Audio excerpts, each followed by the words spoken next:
Hello students, I am Dr. A.B. Patil. Welcome in this session of enhancement of food production, lecture number 7. In this lecture, we will discuss about the production of antibiotics, production of enzymes and gibberellin production. So first we discuss about the antibiotic production.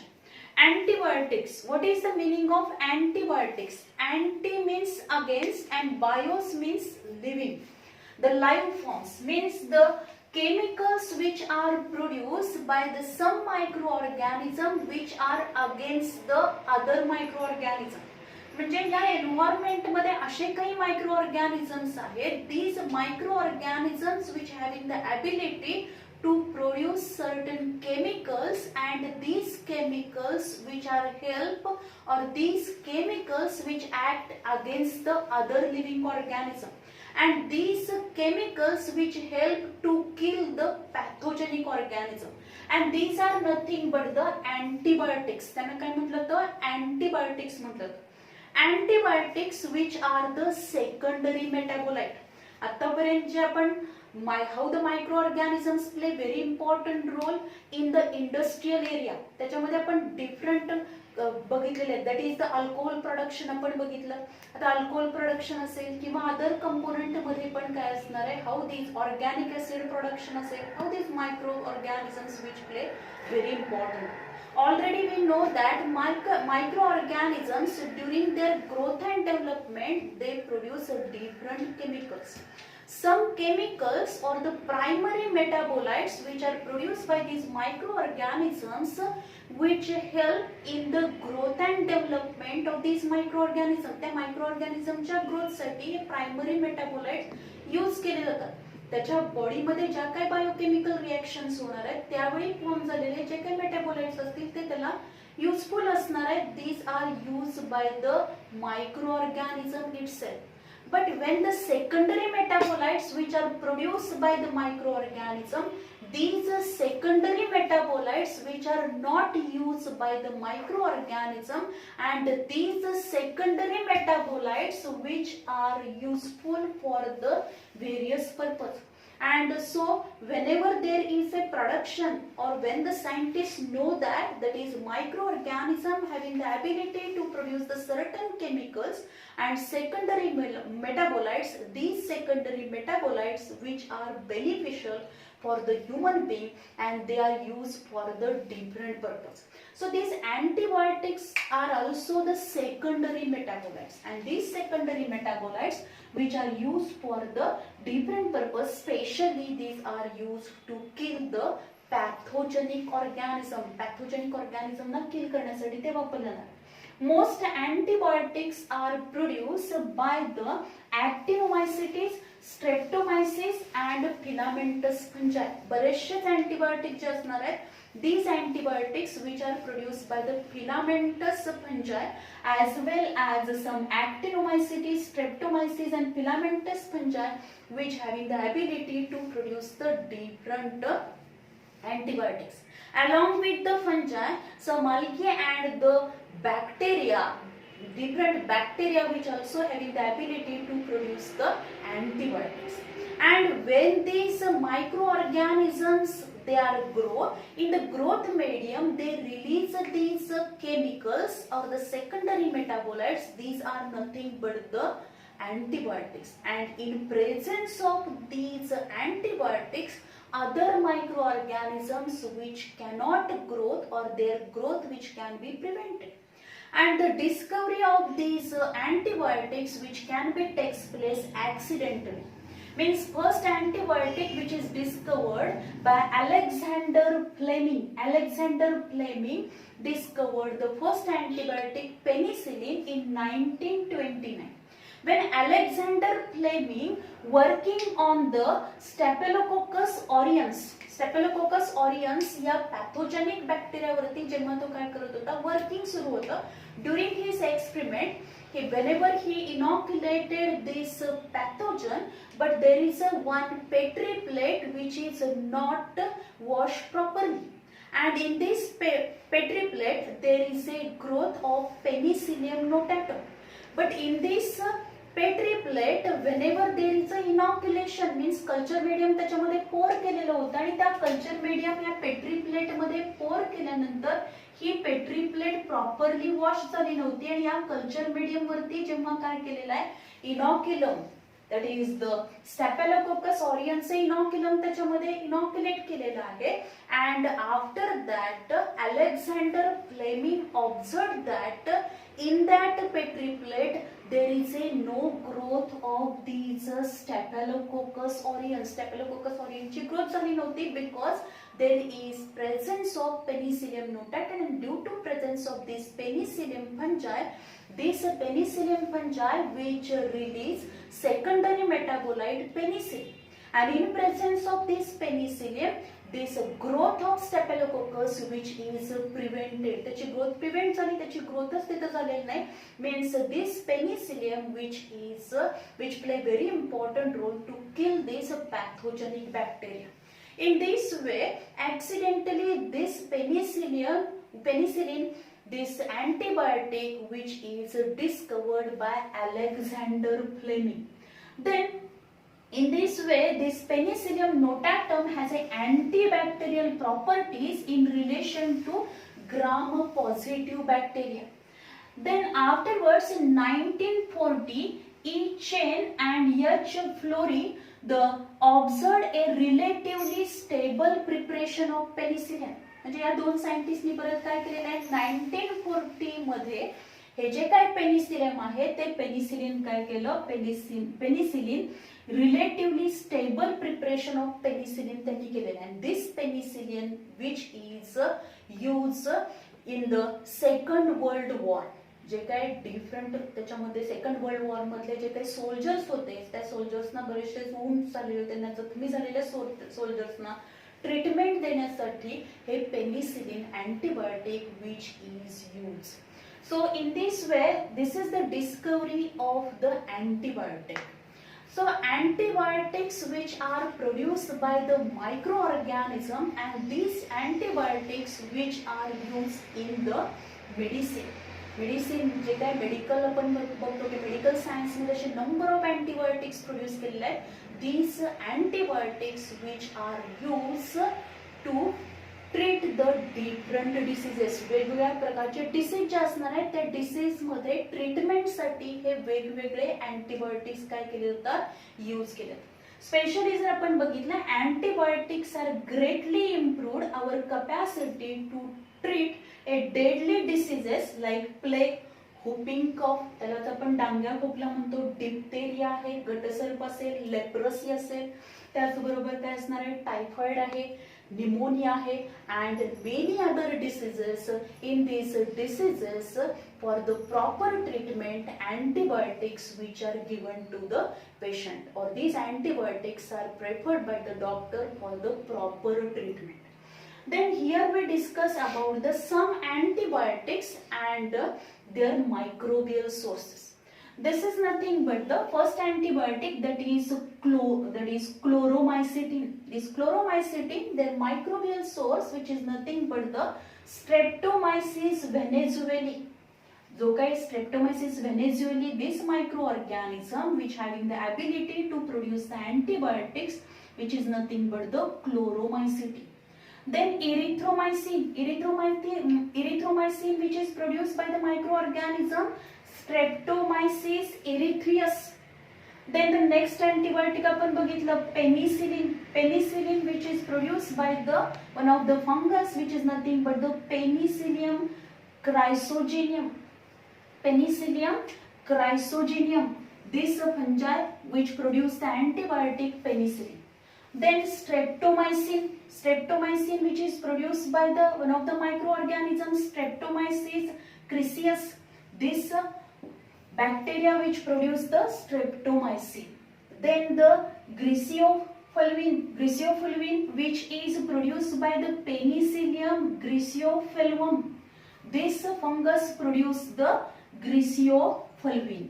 And then bacitracin, this bacitracin which is produced by the one of the microbial source which is nothing but the Bacillus licheniformis. This Bacillus licheniformis produce bacitracin antibiotic. The oxytetracycline or the terramycin, this antibiotic which is produced by the Streptomyces aurifaciens.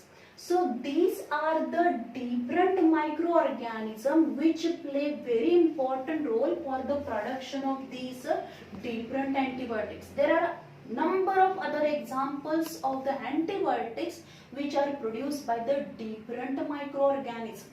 हा जो काही chart आहे हा important आहे. या chart वरती आपल्याला MCQ मध्ये क्वेश्चन विचारला जातो. त्याचबरोबर मॅच द पेअर साठी सुद्धा हा पॉइंट इम्पॉर्टंट आहे. 2 मार्कासाठी याच्यावरती for 2 marks match the pair साठी हा क्वेश्चन विचारला जाईल. एका साईडला तुम्हाला अँटीबायोटिकची नावं दिली जातील आणि दुसऱ्या साईडला मायक्रोबियल सोर्स दिला जाईल किंवा एखाद्या स्ट्रेप्टोमायसिस व्हेनेझुएली this microorganism produce dash dash dash dash antibiotic अशा टाइपचा क्वेश्चन आपल्याला विचारला जाऊ शकतो. किंवा penicillin this antibiotic is produced by, या पद्धतीचा पण क्वेश्चन विचारला जाऊ शकेल.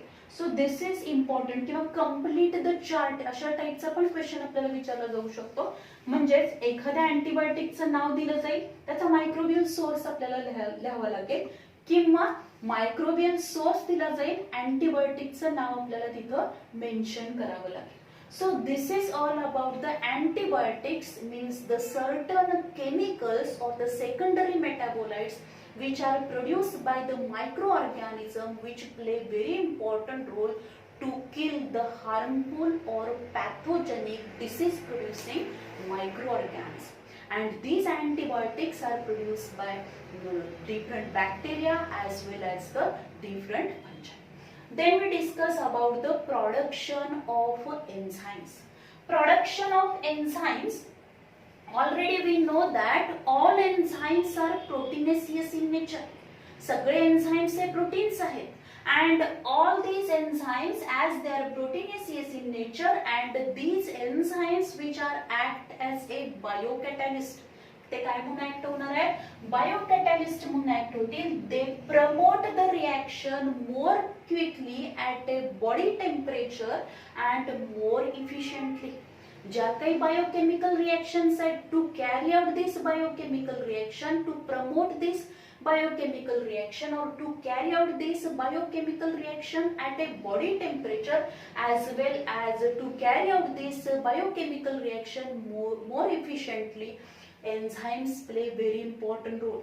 एखादी रिएक्शन जर फास्टली व्हायची असेल, त्याचबरोबर ती रिएक्शन प्रॉपर व्हायची असेल, सबस्ट्रेट तिथे अवेलेबल आहे, सगळ्या एन्व्हायरमेंटल कंडिशन्स अवेलेबल असतील, पण तिथे एन्झाईम नसेल, एन्झाईम प्रॉपर एन्झाईम तिथे प्रेझेंट नसेल, तर ती बायोकेमिकल रिएक्शन ही कंप्लीट होणार नाही. कारण ही बायोकेमिकल रिएक्शन होण्यासाठी तिथे कॅटॅलिस्टची गरज आहे. This catalyst which is nothing but the enzyme, because this catalyst or biocatalyst which promote the reactions. काय करणार आहे ते? Promote the reaction more quickly at a body temperature. Body टेम्परेचरला ह्या रिएक्शन क्विकली घडवून आणणार आहेत, मोर इफिशियंटली घडवून आणतील. प्रॉपर प्रॉडक्ट फॉर्मेशन साठी कॅटॅलिस्ट इसेन्शियल असणार. Then there are a number of enzymes which are commercially used, because these enzymes which are produced continuously, म्हणजे केमिकल एन्झाइम्स प्रोड्यूस करण्यापेक्षा जे काही मायक्रो ऑर्गॅनिझम्स आहेत, ते मायक्रो ऑर्गॅनिझम्स काय करणार आहेत? Micro organisms which having the ability to produce the different enzyme, जे वेगवेगळे एन्झाइम्स आहेत ते एन्झाइम प्रोड्यूस करण्याची कॅपॅसिटी मायक्रो ऑर्गॅनिझम मध्ये आहे. आणि हे जे काही मायक्रोबियल एन्झाइम्स आहेत, these are beneficial one, they are produce continuously, ते प्रोड्यूस करणार आहेत. त्याचबरोबर इंडस्ट्रियल एरियामध्ये जे वेगवेगळे इक्विपमेंट वापरले जातात, त्या इक्विपमेंट मध्ये काय होणार आहे? त्याचं जे काही मेटल इक्विपमेंट वापरले जातात, there erosion which can be avoid by using the biological enzymes. हे पॉइंट तुम्ही 10th क्लास मध्ये ऑलरेडी स्टडी केले आहेत. Why the biological enzymes which are beneficial then the chemical enzymes. So biological enzymes which are or the enzymes which are produced by the microorganisms which play very important role or they are beneficial.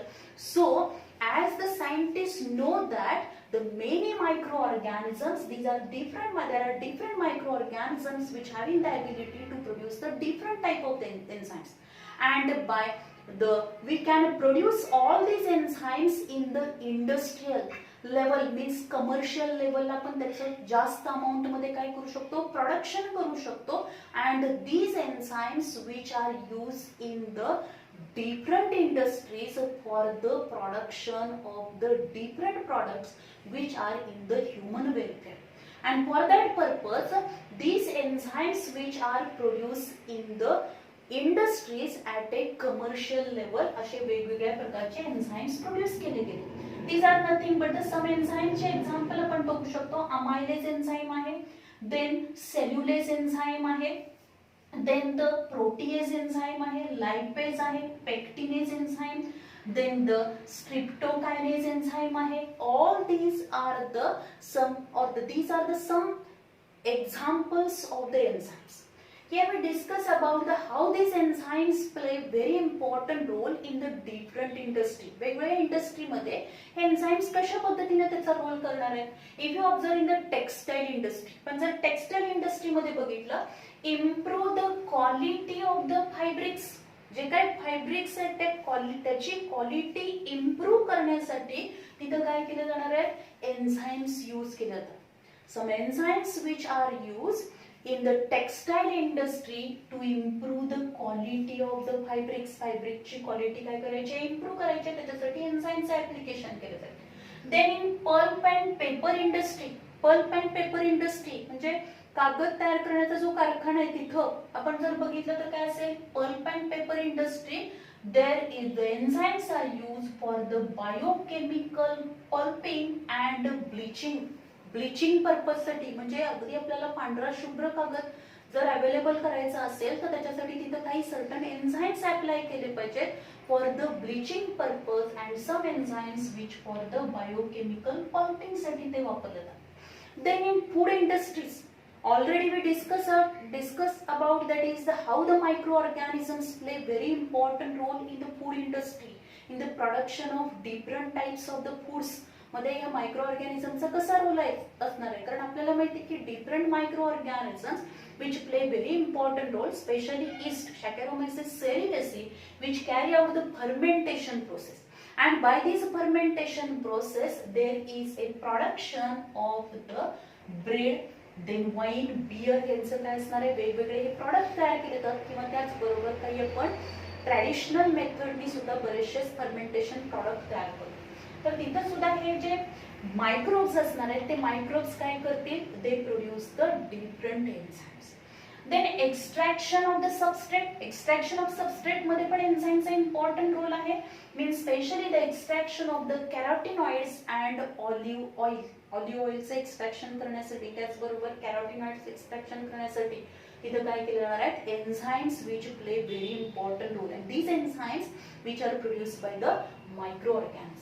Then detergent industry, detergent industry जे असणार आहे तिथे lipase enzyme वापरलं जातं आणि this lipase enzyme which play very important role. जे काही detergent form केले जातात, डिटर्जंट तयार करण्याची जी इंडस्ट्री असणार आहे, डिटर्जंटचा मेन रोल काय असणार आहे, आपण क्लॉथ क्लिनिंग वॉशिंग साठी ते वापरणार आहोत. हे डिटर्जंट जे असणार आहे त्या डिटर्जंट मध्ये लायपेज एन्झाइमचा इम्पॉर्टंट रोल आहे for superior cleaning properties.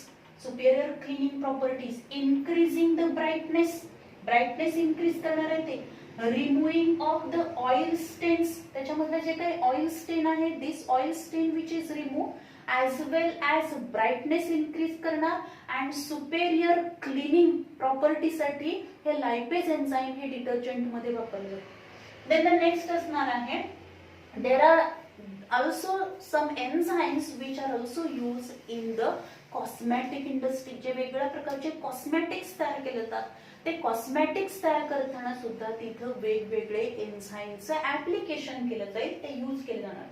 Animal feed, जे काही आपण बघणार आहोत वेगवेगळ्या प्रकारचं पशुखाद्य तयार केलं जातं त्याच्यामध्ये सुद्धा काय केले जाणार आहेत, एन्झाइम, त्याच्या प्रिपरेशन मध्ये पण एन्झाइम वापरले जाणार आहेत. ॲज वेल ॲज ॲग्रिकल्चर इंडस्ट्री जे असणार आहे, in this agriculture industry also there the application or the use of the different enzymes. Then there are two main enzymes which play very important role in the medical science. This is nothing but the streptokinase enzyme, and this streptokinase enzyme which is produced by the Streptococcus species. Streptokinase नावाचे enzyme तयार करते, and this enzyme which is act as a clot blusters म्हणून ते act होणार आहे, that is clearing of the blood clot. कारण आपण बघतो की जे काही हार्टशी रिलेटेड डिसीज असणार आहेत, म्हणजे if there is a formation of the blood clot, myocardial impact बसला, एखादा काय असणार आहे आर्टरीज मध्ये एखादा क्लॉट फॉर्म झालेला आहे, तो क्लॉट जो असणार आहे, जी गुठळी अडकलेली आहे रक्तवाहिनीमध्ये, ती जर बस्ट करायची असेल, ती क्लिअर करायची असेल, in that case this streptokinase enzyme which is used, streptokinase enzyme तिथे वापरलं जातं for the clearing of the blood clot. Means in the treatment, जे काय हार्ट अटॅकची ट्रीटमेंट आहे किंवा क्लॉट क्लिअर करायचे असतील अशा ठिकाणी काय केलं जाणार आहे, स्ट्रेप्टोकायनेज एन्झाइम वापरला. देन द नेक्स्ट एन्झाइम असेल that is the statins enzyme produced by yeast. Yeast species जर आपण बघितलं, त्याचं जर सायंटिफिक नेम बघितलं, that is monascus purpureus. This monascus purpureus, this yeast which produce the statins enzyme and which act as a blood cholesterol lowering agent. त्याला काय म्हटलं तर ब्लड कोलेस्ट्रॉल लोअरिंग एजंट, म्हणजे कोलेस्ट्रॉलची लेवल काय करणार आहे, कमी करण्याचं काम हे एन्झाइम करणार आहे, that is statin. So these are the two enzymes which play very important role in the medical science, and these are produced by the some microorganisms. Then here we discuss about the, in this chart there is a representation of some enzymes used in the food processing. Food processing मधले काही enzymes इथं त्याचे examples दिले. हा chart पण important आहे आपल्याला परीक्षेसाठी. That is invertase enzyme. This invertase enzyme which is produced by the Saccharomyces cerevisiae, म्हणजेच ईस्ट कुठलं, दिस ईस्ट जे असणार आहे युनिसेल्युलर फंगस म्हणतो आपण त्याला, this unicellular fungus Saccharomyces cerevisiae which produce invertase enzyme, and this invertase enzyme which play very important role in the fermentation industry. Then pectinase enzyme. This pectinase enzyme which is produced by the Sclerotinia libertini and Aspergillus niger. Aspergillus niger which is one of the fungal member which produce this pectinase enzyme. Then lipase enzyme. This lipase enzyme which is produced by the Candida lipolytica. This Candida lipolytica, this microorganism produce the lipase enzyme. Then the next is cellulase enzyme. This cellulase enzyme which play very important role to break the, that is the cell wall. जी काही sale wall असणार आहे त्या sale वॉलचं composition काय असेल, cellulose पासून form झालेली असते ती, आणि त्या सेल्युलोजचं ब्रेकडाऊन करण्यासाठी cellulose enzyme play very important role. And this cellulase enzyme which is produced by the Trichoderma coningii. हे ट्रायकोडर्मा कोनिंगी जे असणार आहे ती Trichoderma कोनिंगी which is used as a biocontrol agent म्हणून हा ट्रायकोडर्मा वापरला जातो. म्हणजे पॅथोजेनिक फंजाईला किल करण्यासाठी पण हा वापरला जातो, कारण त्याच्यामध्ये बरेचसेच एन्झाइम्स प्रोड्यूस होतात due to presence of this enzyme which inhibit the growth of the other pathogenic or disease producing फंजाईची ग्रोथ ते काय करणार आहे, कंट्रोल करू शकतो. So this is all about the different enzymes which are produced by the microorganisms. Then we discuss about the gibberellin production. Gibberellin is one of the phytohormone. Gibberellin हे एक प्रकारचं काय आहे, फायटोहार्मोन आहे, प्लांट ग्रोथ हार्मोन आहे, which play very important role to increase the height of the plant body. Means the plants which are genetically dwarf, to increase its height physiologically by giving the treatment of gibberellin we can increase its height. किंवा internode elongation असेल, म्हणजे जर आपण बघितलं तर काही जे plants असणार आहेत त्या प्लांट्स मध्ये द स्टेम जे असेल त्या स्टेमच्या this is nothing but the node, हे काय आहे, नोड आहे, आणि या दोन नोडच्या मधला जो पोर्शन असतो this is nothing but the internode, त्याला आपण काय म्हणतो, इंटरनोड. आणि जे काही स्टेमची हाईट वाढवायची असेल तर या इंटरनोडचं काय व्हायला पाहिजे, इलॉंगेशन व्हायला पाहिजे. And if we give the gibberellin treatment, then this gibberellin treatment which increase the height of this plant. So for the elongation of the internode, especially this is one of the growth hormone produced by the higher plant and some that is the fungal member, and this plant growth hormone which promote the growth means the stem elongation. Stem elongation करणारे म्हणजे genetically त्या plant मध्ये काय असणार आहे, डॉर्फनेटचं character आहे, पण आपण काय करू शकतो, त्या प्लांटला जिब्रेलिनची ट्रीटमेंट देऊन त्या प्लांटची हाईट आपण काय करू शकतो, इन्क्रीज करू शकतो. त्याचबरोबर जर आपण बघितलं हे जे काही जिब्रेलिन आहे, दिस gibberellin is firstly isolated by the two scientist Yabuta and Sumiki in 1938. Yabuta and Sumuki, these two are the Japanese scientists, and they observed that in Japan, in that time, that is at that time, there is a development of the one of the disease in the rice field, and this disease is nothing but the Bucchani disease, which is observed in the rice field. This Bucchani disease means, in this Bucchani disease there is a development of the foolish seedlings. जे काय seedlings होते ते seedlings कसे होते सगळे, देर is a development of the foolish seedlings. सगळे हे जे सीडलिंग्स होते ते पोकळ असे सीडलिंग्स डेव्हलप झाले होते, त्याच्या सगळ्या सीड्स या फुलिश डेव्हलप झाल्या होत्या, आतमध्ये काही नव्हतं. म्हणजेच proper there is a no proper setting of the fruit setting झालेलं नाही, सीड सेटिंग प्रॉपरली झालेलं नाही, आणि त्यामुळे तिथं फुलिश सीडलिंग्स आपल्याला डेव्हलप झालेले दिसल्या. And this disease is nothing but the bakanae disease. And Japanese farmer thought that this is occurred due to the god curse, म्हणजे हे दैवी शापामुळे वगैरे घडले असं त्यावेळी त्यांना वाटलं. पण these scientists observed that and they extracted one of the fungal infection is observed on these rice crop, and this is nothing but the Bucchani. Bucchani disease हा कशामुळे झालेला आहे, तर एका फंगल इन्फेक्शन मुळे झालेला आहे. The name of this fungi which is nothing but the gibberella फ्युजिकोराय.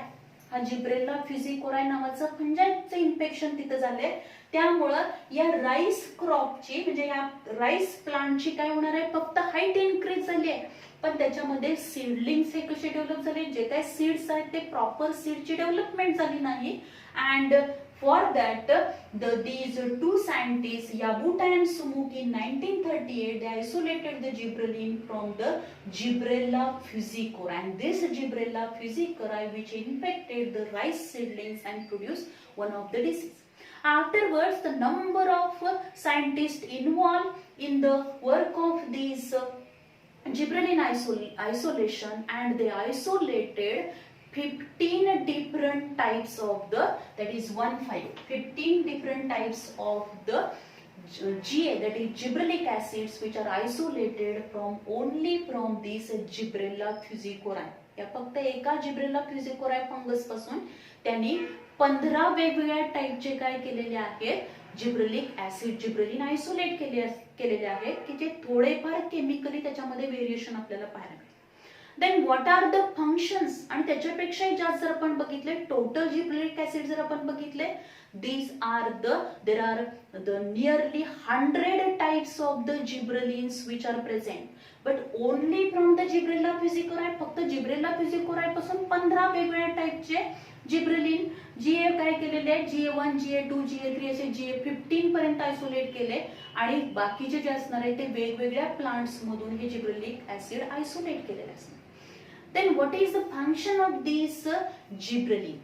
Gibberellin, this plant growth hormone which play very important role in the stem elongation. Stem elongation चं तर ते फंक्शन करणारच आहे.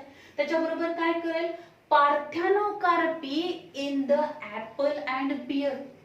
ऍपल अँड पियर फ्रूट जे असणार आहेत, in that fruits there is a development of parthenocarpy. Parthenocarpy means development of the seedless fruit. जे काय सीडलेस फ्रुट्स डेव्हलप करतील, the fruits which are develop without fertilization. Without fertilization जे fruits develop होतात त्यांना आपण पार्थॅनोकार्पिक फ्रूट म्हणतो. आणि असे पार्थॅनोकार्पिक फ्रूट डेव्हलपमेंट करण्यासाठी, सीडलेस फ्रूट डेव्हलप करण्यासाठी त्यांना जिब्रेलिनची ट्रीटमेंट दिली जाते. Then the next आपण बघितलं, induce the flowering in long day plant in a short day condition. जे काही असे प्लांट्स आहेत, आपण जर एन्व्हायरमेंट मध्ये बघितलं तर काही प्लांट्सना ठराविक सीझन मध्येच फ्लावरिंग येणार आहे. काही प्लांट जे असणार आहेत त्यांना थ्रू आउट द इयर काय दिसेल आपल्याला, फ्लावरिंग दिसणार आहे. These plants are known as a day neutral plant. Some plant shows their flowering in the summer season, some plant shows their flowering in the winter season. Because for the flowering, these plants require the longer period of the light, and some plants require short period of the light, means they require the long duration of night period or the dark period लागणार आहे त्यांना. मग जे काही plant, काही plant long day plant आहेत आणि suppose तिथं काय असणार आहे, शॉर्ट डे कंडिशन असेल, म्हणजे डे लेंथ, सनलाईट जो असणार आहे, लाईट अवेलेबिलिटी असणार आहे ती कमी आहे, 7 ते 8 तास आहे. आणि कंटिन्युअस तिथं काय असणार आहे, 12 ते 16 तासाचा पिरियड हा कसला आहे, डार्कनेसचा पिरियड आहे. आणि अशा कंडिशन मध्ये, शॉर्ट डे कंडिशन मध्ये त्या प्लांटना फ्लावरिंग येणार नाही, कारण ते प्लांट्स कसे आहेत, लॉंग डे प्लांट आहे. पण अशा लॉंग डे प्लांटना जर आपण काय केलं, जीएची ट्रीटमेंट दिली, जिब्रेलिनची ट्रीटमेंट दिली, then there is a flowering. तिथं आपल्याला काय दिसेल, फ्लावरिंग दिसेल. Then breaking the seed dormancy. Seed dormancy आपण काय करू शकतो, ब्रेक करू शकतो. Means if all the environmental conditions, proper environmental conditions available आहेत, तरी सुद्धा ती सीड जर्मिनेट होत नाही, because this seed undergo the resting period. Dormant condition मध्ये जाणार आहे, ती रेस्टिंग कंडिशन मध्ये जाणार आहे. अशा वेळी त्या सीडची डॉर्मन्सी ब्रेक करण्यासाठी, रेस्टिंग पिरियड ब्रेक करण्यासाठी जर आपण त्या सीड्सना काय केलेलं आहे, जिब्रेलिनची ट्रीटमेंट दिली, then we break the seed dormancy and these seeds are able to germinate. Then the seeds become viable होतील. Enlarge the size of the grapefruits. आपण बघतो जे ग्रेप्स असणार आहे, त्या ग्रेप्स बेरीच्या असणार आहेत, ते ग्रेप्स बेरीच्या असतात. These are during their development, त्याची जी ग्रोथ अँड डेव्हलपमेंट होते त्यावेळी हे ग्रेप्स जे असणार आहेत, these grapes which are dip into the GA solution. Gibberellic ऍसिडचं काय केलं जातं, सोल्युशन तयार केलं जातं, डायल्यूट सोल्युशन केलं जातं आणि त्याच्यामध्ये हे काय केलं जाणार आहे, प्रत्येक द्राक्षाचा गड हा काय केला तो बुडवला जातो. जेव्हा त्याची ग्रोथ अँड डेव्हलपमेंट व्हायची आहे, सुरू आहे अजून, ते अजून फुल्ली डेव्हलप झालेलं नाही, अशा वेळी त्याला ट्रीटमेंट दिली जाते. आणि ट्रीटमेंट दिल्यामुळे काय होणार आहे, enlarge the size of grape fruits. म्हणजे या ग्रेप्स बेरीच्या असणार आहेत, त्या काय होतील, अशा इलॉंगेटेड बेरीज डेव्हलप झालेल्या आपल्याला दिसतील. म्हणजेच तिथं त्याची साईज इन्क्रीज करण्यासाठी, enlarge the size of the grape fruits, this GA treatment which is given to these fruits. So this is all about the gibberellic acid. Gibberellic acidचा जो रोल आहे, फंक्शन्स आहे, which is also important one. Then gibberellic acid which is isolated from the dash fungus, which is nothing but the Gibberella fusicoria, and then also this plant growth hormone which promote the growth by the stem elongation. These points are important for your NEET and the theory exam. त्याच्यासाठी हे important असते.